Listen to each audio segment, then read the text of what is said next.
si fa fanno sempre fatica a dire quello che veramente sono, tra le altre cose. Ma noi siamo sicuri, Raffaele Padrone? Ben ritrovato. Lei, vice segretario nazionale dell'UCL, noi in Italia siamo sicuri? O quando decideranno di fare... Beh, fino a che, dico sempre la solita frase, ormai siamo stufi di ripeterlo, no? Fin quando si gioca a guardare che investire in sicurezza diventa uno spreco per l'Italia, investire in sicurezza diventa un di più dai nostri conti, allora io mi chiedo e mi domando come potremmo essere sicuri.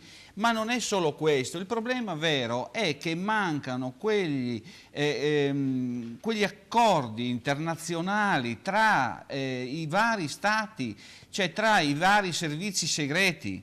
Questo manca, cioè ognuno si tiene riservata la propria notizia. Questo che veramente manca, direttore, cari telespettatori, manca questo, cioè manca il fatto di comunicare tra i vari dipartimenti, tra le varie forze di polizia, questo interscambio di notizie. Sì, cioè siamo arrivati, mi scusi direttore, Prego. siamo arrivati al punto, e lo dicevo tanto tempo fa, in tempi meno sospetti, che noi non possiamo andare a guardare il database di chi va in aereo.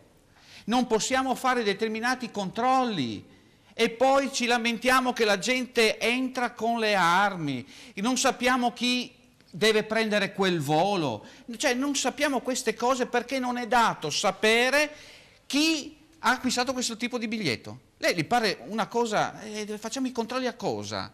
Che in un aeroporto uno può entrare perché non si fa saltare dopo. Ce ne parliamo poi. Cioè, direttore, dobbiamo stare attenti. Avete mai visto che qualcuno si è fatto saltare dopo? No, perché abbiamo visto anche negli ultimi filmati dove il poliziotto aveva capito che c'era qualcosa che non andava, cioè si vede nei filmati, no? Siamo a luglio, ci sono le maniche corte e uno arriva col giubbotto, allora il poliziotto l'ha bloccato, è lì che si è fatto saltare. Ecco, quindi uno entra nella sala e si fa saltare. No, ma il problema, sa qual è il problema, no? Io capisco Renzi, quando dice l'Italia tutta insieme, tutta unita, piange i nostri connazionali uccisi a Dacca, i nostri valori sono più forti dell'odio e del terrore.